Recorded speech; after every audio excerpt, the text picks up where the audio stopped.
All right, guys, let's get things started. If more people want to trickle in, we'll admit them as needed. I want to welcome everybody to game week for our home opener against LIU and the Sharks out of Long Island University.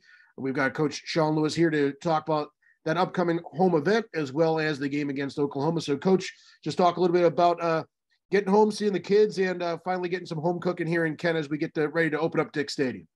Yeah, it was great. We got home early Sunday morning, able to lay our heads in our own bed, get some rest. We rested flash fast and got up and cleaned up the tape from Oklahoma, had the guys come through, got into our normal Sunday routine, which was good to do. And also to be home this week. Excited to see Dick's packed, to keep our home win streak intact. We're going for 10 straight at home. And looking forward to the energy and excitement that will be at Dick Stadium this Saturday as we have a very good FCS opponent in Long Island coming in to do battle here.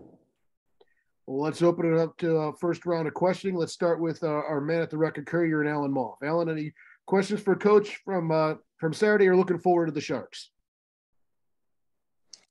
Yeah, Coach, just what and who jumped out at you when you checked out the film of the Oklahoma game?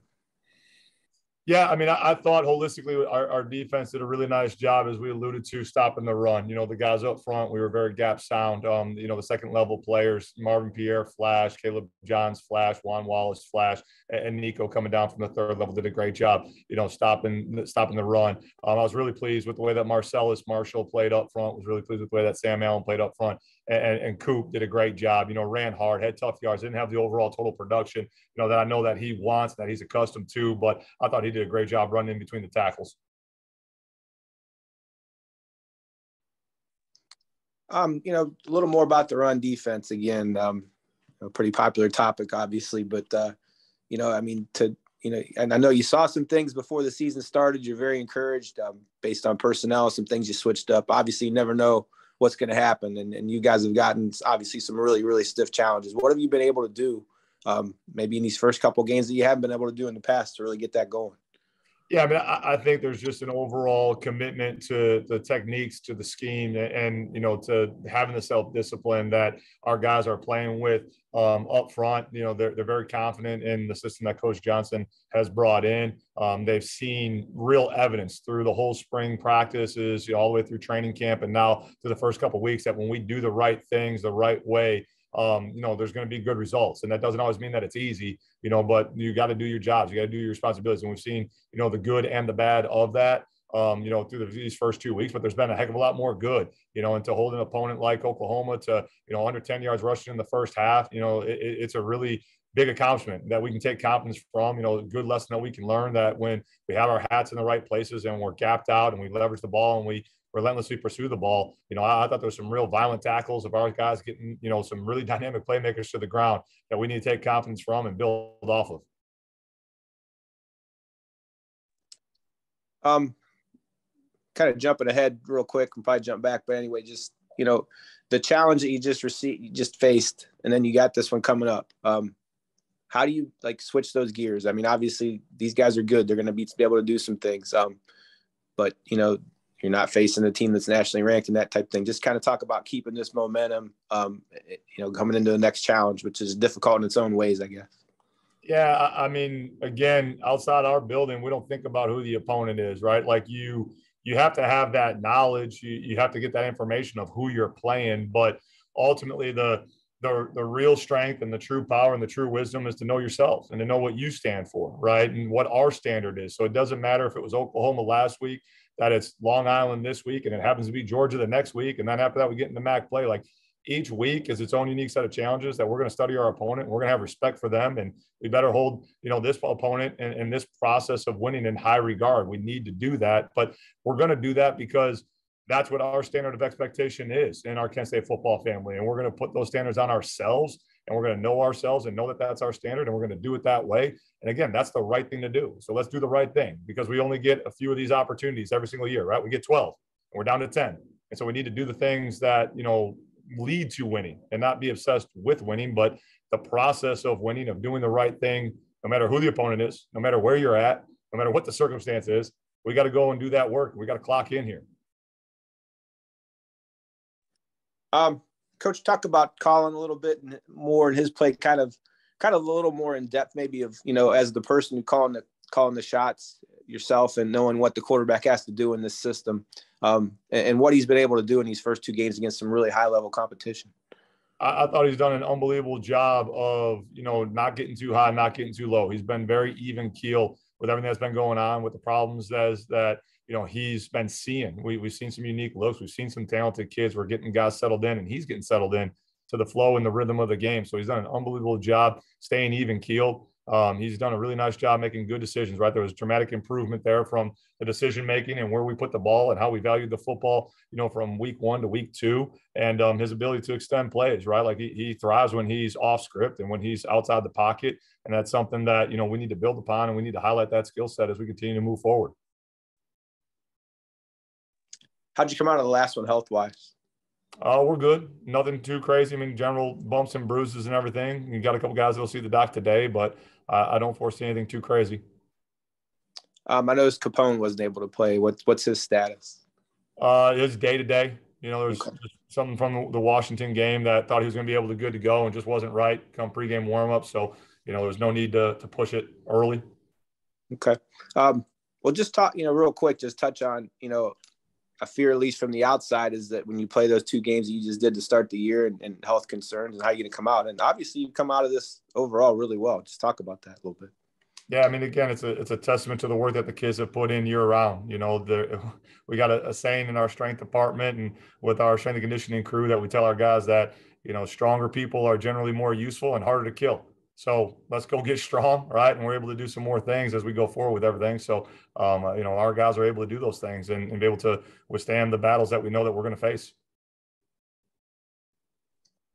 Real quick touch on the journey you just had, being gone from home for so long, just one last time, and now that you're out of it a little bit, you can look back on what happened and how that kind of maybe bonded you guys like you had hoped. And then obviously coming home and finally getting to play a game at home this weekend. Yeah, I mean, it was a great experience, right? The game and the sport gives us unique experiences to go visit the Pacific Northwest. As I alluded to before we left and while we were out there, there hasn't been very many guys, myself included, that have gotten to that part of the country. So you get to see and experience new things. Spending the time that we did in Tulsa, Oklahoma, and getting to experience, the Greenwood Rising Museum and all that was Black Wall Street is an eye-opening experience and something that I think everyone should do. If they're in the area, get a chance to do that. So again, our guys the opportunity to see that, and then again, just the general camaraderie of being around one another, getting to learn about each other a little bit more, right? Build some trust, build some connections. I think we're better because of it, and we'll be better as we continue to move forward because of that journey that we were on. But make no mistake about it, I'm excited to get in front of our fans, excited to, be at home and the comforts that come with home and the home field advantage so that people are cheering for us as opposed to, the colorful language that I heard as I was standing in the tunnel there waiting to come out in Norman. Okay, last one, just talk about, LIU has had a pretty tough schedule of its own to start the year and what you see there, what they're able to do. Yeah, I mean, they've had their own tests, but you can tell from week 1 to week 2 that they're making marked improvements. They're very opportunistic defensively. They deploy kind of a similar defensive structure to where they're going to utilize a lot of talented DBs, generated 4 turnovers last game against a very talented Villanova team. Offensively, you can tell that they are sound and, they're coming together and the quarterback play has gotten better and better. So, talented group, got some dynamic guys that, are all conference performers that we need to be aware of, and we need to, again, prepare and do the work that's required to win so that we can defend our home stadium. Thanks, Coach. No problem. Let's keep things rolling over to TV2's Jack Burney.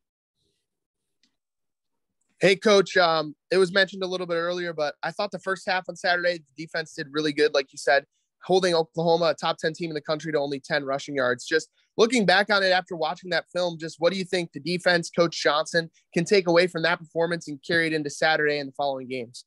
Yeah, I mean, there's great visual evidence of when we do things the right way, how good that we can be. And, I expect the changes that we've made and the attitude and the buy-in that we have on that side of the ball, the proof's in the puddings now, right? So there's a whole half of football against a really, really good quality opponent that we can take confidence from. And there's plenty of lessons there from the second half that we need to learn from so we can continue to get better and we can realize our full potential and play 4 quarters of soul collector defense the way that we're capable of playing. And then you mentioned this a little bit earlier too, but you mentioned Coop, his ability to just keep the legs turning, get tough yards. I thought he did it really well against Washington and Oklahoma. Just his ability to do that against these strong opponents. Just how much confidence does that give you in him to continue this throughout the season and into MAC play? Yeah, I mean, I got 100% confidence and trust in Coop.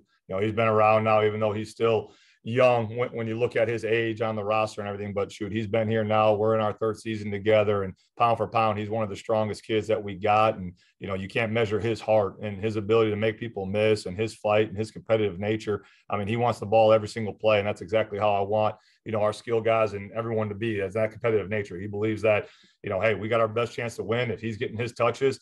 And, I don't think he's wrong, in all honesty, right? And so I trust him, and he's a resilient fighter, and there's a reason why he's one of our golden standard guys.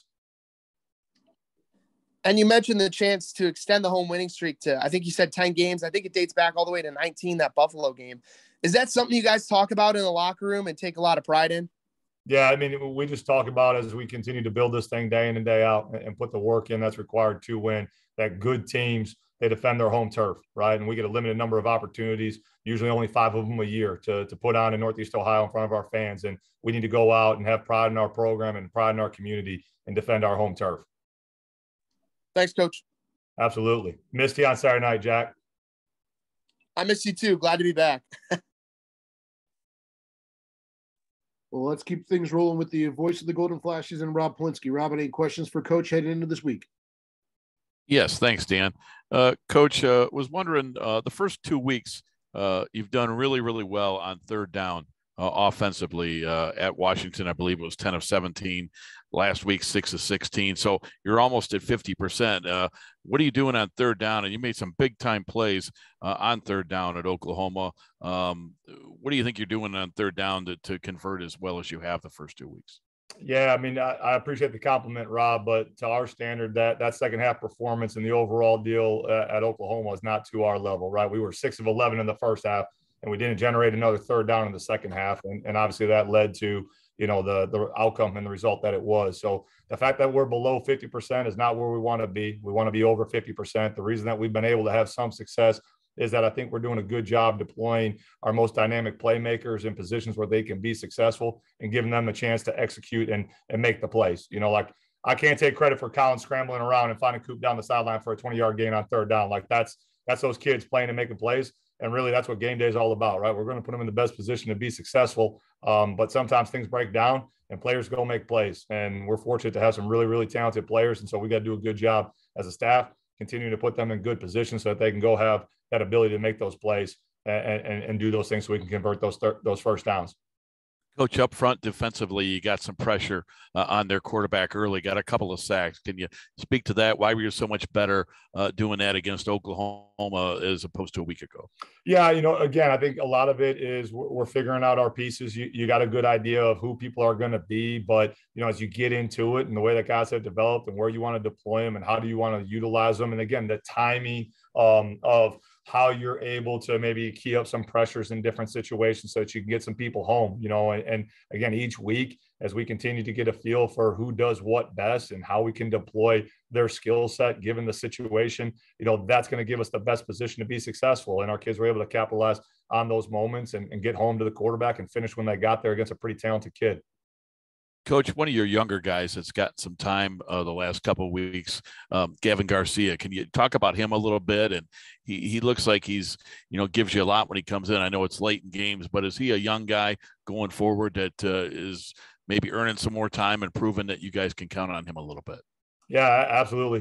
Good eye, Rob. I mean, he's a kid that, generally loves ball. He's a high school wrestler and, just has a great competitive demeanor about him. So he's done some really good things, late in the game, and he showed up on special teams to where, he recovered that fumble on the kickoff coverage against Washington. So we're going to pour a little bit more water in his bucket because he's shown that, the water that we gave him, he could carry that adequately. And now we're going to try and top him off a little bit more, and he'll probably add some more value on teams for us as we continue to move forward. And I know probably as this thing goes along, the way that we all do, we're going to have that depth across the board for how we like to play, especially as the weather changes here in Northeast Ohio.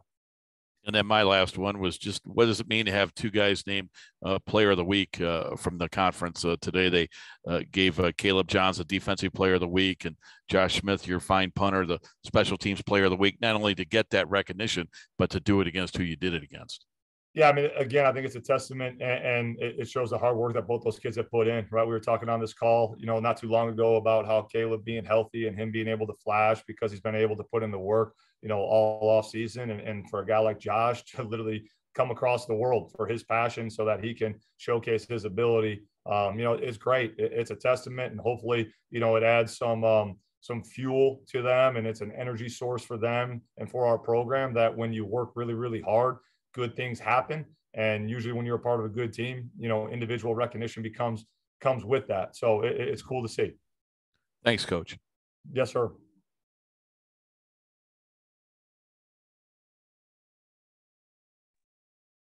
Tom, you got anything? Yeah, you got me all geeked up with a wrestling comment. Rob knows that I'm jumping out of my seat right here because as an old wrestling coach too. Coach, we talk a lot in football about the growth between week 1 and 2, and Collins certainly I thought looked in command of the offense against Washington, but I think it was visible this week how much more command he had of the offense, and you put a lot of pressure on your quarterback in that zone read, making decisions. Talk to me about just the growth from week 1 to week 2 with Collins. Yeah, not only, as you alluded to, right, with the post-snap responsibilities that we put on him, I thought he did an unbelievable job handling the whole flow and the pace of play and all the window dressing that we did pre-snap. We didn't have a single illegal procedure penalty with all the pre-snap movement that we did, which to me is a controllable. And when you hand the keys to the car to your quarterback to go whip it around, for him to be able to manage that in a hostile environment with 84,000 people, he did an unbelievable job communicating. And I look for him to continue to take strides in that department as we continue to go and as we continue to get tied closer and closer together with, the plan and the prep and how we want to go about executing and finding a way to win from week in to week out. But, he's putting in the work, and work works. So it's great to see. Coach, they made a big deal about Oklahoma doing 24 straight days of inside run in preseason to get more physical. And you guys both on the offensive and defensive lines matched them physically, for a good portion of that game. Talk to me about that physicality by both lines on Saturday. Yeah, I mean, it was a battle, right? I mean, and that's why they call it the trenches, right? And why, this game is different than everything else. But, our guys answered the call. We knew that it was going to be a physical game. And obviously a lot was made about these similar, offensive playing styles and their desire to run the ball and take shots and us doing the same thing. We knew that we were going to have to match force with force, right? You can't win those conflicts with finesse. And I thought our kids did a great job for the most part. And again, it's something that they can take confidence from. We can build off as we continue to go forward. Last question is a fastball for you, Coach. How good were those hugs yesterday morning from the kids? They were amazing. You talk about an energy giver now. They were phenomenal. Good stuff, Coach. Thanks. Thank you. Any last follow-up questions here for Coach, either about Oklahoma or this week against LIU? Yeah, Coach, I got one last one. Gavin Garcia was mentioned. Is anybody else that's kind of moved up the depth chart in these first couple of weeks? Gavin's the one guy who's really flashed. Naren Bunton has done a really nice job. And again, he's going to carve out a little bit more time as a special teams guy as well. Those are kind of the two names that have really kind of jumped out in the forefront of things. All right, guys, just a couple of final notes about Coach mentioned the win streak. When we get to 10, that is a program record. We are also currently one of 12 teams with a 9-game or greater win streak heading into the 2022 season. So, Coach, keep up that home cooking, and hopefully we talk about a big win on Saturday afternoon. Sounds good, guys. Appreciate everything that you guys do. Go Flashes.